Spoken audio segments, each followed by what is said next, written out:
When I set out to turn 700 bowls, I knew efficiency would be the key. Every step needed to count. Every process needed to be streamlined in order to meet the scale, but also maintain quality in turning these little bowls.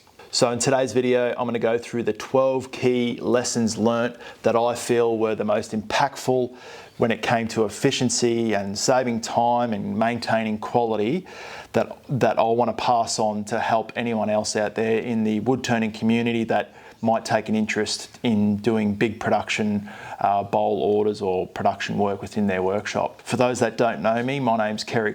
I'm a wood turner and veteran from Brisbane, Australia. Firstly, before I dive in, I just want to say that I was selected to make these bowls or be part of this project because I am a small veteran-owned business, and these bowls will go to members in my community that are going through a rough time. So veterans and their families will receive a hamper at the end of the year full of goodies and veteran-owned business products. Rightio, so let's get into it. The first thing that I want to talk about is setting realistic targets and balancing life by breaking the project down. Instead of thinking of turning the full 700 and just getting that done, I broke it down into 25 bowls at a time. So I'd turn 25 bowls in a day. By the end of the week, you know, whilst factoring in life events and other things that I get up to, I was able to break that project down, and by the end of the week, you'd have 100 bowls done. So then you've only got 600 to go. But then next week, the target was to just get 25 done in the days that I was turning, and then move on from there. And by the time you know it, you're already at the halfway mark. So that's a very important thing that I found, is not trying to focus on the 700, but those little steps that led to leaps and bounds. Now, one huge thing is keeping the prototype handy. You're going to probably think, Kezza, this is a whip moment. But early on in the piece, I sent prototypes into the client and they selected the main one, the main shape they liked. And my biggest thing is I didn't ask for the prototype back of which they selected, and I just started turning. I got caught up in the moment and just jumped straight into turning when I should have asked for the prototype back and having it right there in front of me. What I did ask for were photos, but the photos just, they didn't cut the mustard. I needed the prototype in front of me right there, the physical piece, so then I could replicate it. I just got stuck straight into it and started turning, and the prototype there, very important. I know what you're thinking, Kezza, that's a no-brainer, but I got a little bit caught up in the excitement of being chosen to do this project. Next lesson learnt is organising blanks in manageable batches. Now, my cardinal rule of the workshop is to not overload the workshop with timber, because it becomes a safety thing. You end up tripping on things. There's timber everywhere. To get to one spot of the shed, you've got to move 10 pieces of kit and timber and that. It becomes more of a hassle and a safety thing for me, and it just does my head in. So what I did instead, and what I should have done from the start, is I used a milk crate. And I would fill the milk crate with blanks, take that to my drill press, and then drill the mortises, take that milk crate to the lathe, and then turn all the blanks that are in the milk crate, which was my target for that day or 2 days, and then that was it. Just kept the workshop nice and tidy and easy to get around the workshop without blowing a gasket and getting very upset with things. And then, yes. I just want to take a quick second and ask, if you're getting any value out of this video, hit the little like button down below. And if you're new here and want to be part of the team, hit the subscribe button. It would mean the world to me, and it also show me that these videos are helping and they are providing some sort of value to people out there in our community. So cheers, we'll get back to the video. Next lesson learnt was weighing the cost of salvaging timber or buying timber. Salvaging timber kept my wife happy, because I would go around, and we've all got stashes of timber around our properties. I would go through those piles and pull out any piece that I could use as blanks, and I would process them on the bandsaw. A lot of those pieces that I had needed to be processed with the chainsaw, so I'd start with the chainsaw, cutting them down into manageable pieces. I would then take those pieces and then process them on the bandsaw, and then from there to the drill press for the mortise. In hindsight, if I get this project again, I would cut the boards, or I'd cut a heap of stock ready to go into 50mm boards and then let them air dry a period of months. So then I would just pull them out and then chop them on the bandsaw. The reason I'm saying that is because in the end, the last 200 bowls, I went out and bought 50mm thick boards, 2-inch boards, by about 400mm or 350mm wide. That worked out so much quicker. They were lighter, easier to handle, more manageable, and then I would just cut all my blanks from those boards. I know there's the added cost of paying for the boards, but in the other sense of processing the timber, which I'm happy I did still, I know I do that for my larger bowls, in the cost when it comes to processing the timber, my own timber, sort of worked out the same in a sense, because I had to spend all that time processing, whereas I could just go and drive down the road 10 minutes and buy a board and come back. Overall, the boards that were already pre-cut were so much faster. Next lesson that I found really effective is the sharpening stations and workflow triangle. And a lot of you might know by now that I work in a triangle, whereas I have my sharpening stations in one side, I've got the lathe in the other, and I've got my tools on the back wall behind me. So I'm at the lathe, I've got my sharpening station there, or a sharpening station there, and I've got tools on the back wall. So it all ends up back at the lathe. In the end, it does save a lot of time, and you might remember when I have that box in front of me and I keep all my finishes and things on the box, so the less movements I have to make around the workshop, the more time I spend at the lathe. And that's where we want to eventually be, is spending more time at the lathe and less time walking around the workshop. When it came to sharpening, I would sharpen at the start of the day and probably at lunchtime. And I know what you're probably thinking, that's not enough, but the reason why I can do that is because I own several tools of the same grind. So I own 3 tools of 45-degree bevels, and I own 2 tools that are the 55-degree bevels. The 45s are for finishing cuts and tidying up the piece, and the 55 tools are for bulk removal, removing a lot of the bulk. So that saves a lot of time in having to go back to the sharpening station and resharpen all the tools constantly when you only have the one.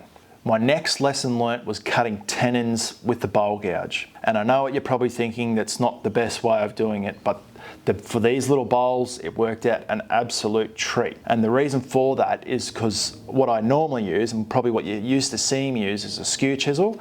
I know a skew chisel can cut that perfect angle and it keeps it nice and crisp where it meets the foot of the bowl, or well, the base of the bowl, and makes that nice angle going up into a flat point there. But the problem that I was experiencing is up into that little point, I was getting a little bit of torn grain.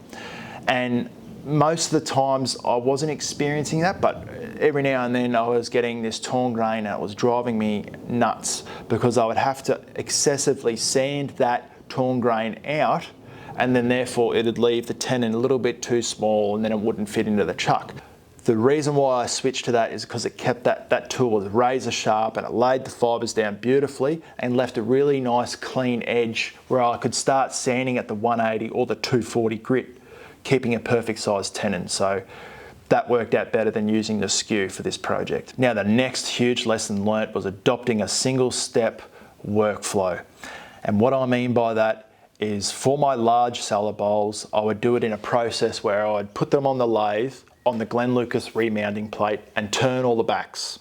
I would then flip them around and put them in the chuck and turn all the inside, and do that for all of them, and then set up for sanding and then sand them all, because they're a lot larger and there's a lot more setup involved when it comes to those bowls, and then applying all the finish. When it came to these little bowls, I thought it would be the same. I don't know if you guys remember back in one of my videos, I turned the first 50 the same way I would do with the large bowls, and that was a huge mistake. So what I did from there onwards, I would put them on the lathe and then turn the backs, sand and finish the back. Flip them over, turn the inside, sand and finish the inside, and then they're done. They're completely done. I can put them away. I only pull them back out to give them a bit of a buff up and a freshen up to put my best foot forward for the client. But in the end, doing it that way in one-stop shop worked out so much better and saved me so much time in the long run. And I know you're probably thinking that's a no-brainer, but I tried to follow my old practices instead, but it just didn't work out for this project. So lesson learnt there. Now, this lesson comes from when I tried to simplify the alignment with a vacuum chuck. And what I mean by that is I went out and I purchased this live thread adapter. If you all remember that, the chuck goes on there, this sits in the tailstock, and then I bring the bowl up to the vacuum chuck, the homemade vacuum chuck. And I'll link that video in the description in the show notes. And then I'd switch on the vacuum chuck, undo the chuck, and then push that away. And you could probably already see there's a few extra steps that I needed to do in order to get that bowl securely and balanced onto the chuck. Instead of what I normally do is by balancing the bowl by eye and by feel. So visually and dexterously, oh goodness, Kez. I would balance the bowl by hand and by eye. So that saves a lot of time. Instead of putting the bowl in the chuck, tightening the chuck, bringing up the tailstock, turning on the vacuum pump, undoing the chuck, and then pushing the tailstock away, all those little micro movements lead to massive amounts of wasted time. So lesson learnt there, balance it by eye and feel, and you'll get so much quicker at it in the end, and it saves you so much time and it saves you a bit of dough as well. So the next lesson is using dedicated drills for sanding off the pieces. I would use 2 drills, 1 drill for doing the inside with the smaller 2-inch mandrel head, and then doing the outside with the 3-inch mandrel head. And yet again, it's those small movements of having to take the mandrel or the sanding adapter out and putting the smaller one in, and then tightening it up and putting it in would be a waste of time. So I went out and purchased, I used to have 3 drills, 1 didn't make the team, but having 2 dedicated drills, 1 for inside, 1 for outside, saved a lot of time in the end. So when it came to finishes, I'm really happy that I went with the Triple E and the Wax Glow or Cream. And the reason for that is because with Danish oil or oils that I particularly use, I put 3 coats on, and between each coat, I need to sand in between each coat. And there's no way in hell that I was going to put 700 bowls on the lathe 3 times. So super happy that I went with the Triple E, the cut and polish, and the Wax Cream or Glow. If you don't know what I'm talking about, just go back and watch last week's episode, and I'll put that on the end on this side. So check that out. When you power head sand, the piece is turning one way and the power head sander is working against it. So that's how that abrasive cuts really aggressively. But sometimes it can leave fine little track marks on the bowl. But when I would use the rotary sanders on the bigger bowls and the platters and things, I don't know why it didn't just cross over, and then I would thought to use it on the smaller ones. But when I use the rotary sander, it'd just eliminate those because it works with the lathe, it spins with the lathe, and it's not as aggressive as the power head sander, and it just elevates the finish of the sanding, removes all those little fine little sanding lines. So sandpaper. So a lesson learnt with sandpapers, I should have set up an account a long time ago with a national distributor or a local distributor. And the reason for that is because of the cost saving that you get when you deal directly with the distributor. But now I deal with Hermes here in Australia. You might have heard the luxury goods. It's not the luxury goods. Actually, it was 2 brothers. One brother went into luxury goods and the other brother went into abrasives. So I go and deal with the abrasives, and then so I order all my sandpaper in bulk. And one thing about that as well is that you're never caught out. You're never left high and dry where your local shops might be closed, there might be a public holiday and you're turning and you're left without sandpaper. Doing it this way, you always have sandpaper because I order in bulk, and I've always got excess of sandpaper here ready to go, ready to cut up with the Wad Punches, and I'm never left high and dry. You didn't think I would throw in a little bonus, little lessons learnt that was huge for me. Using the drill press with the 50mm Forstner bit in it to drill all the mortises saves a lot of time and a lot of labour.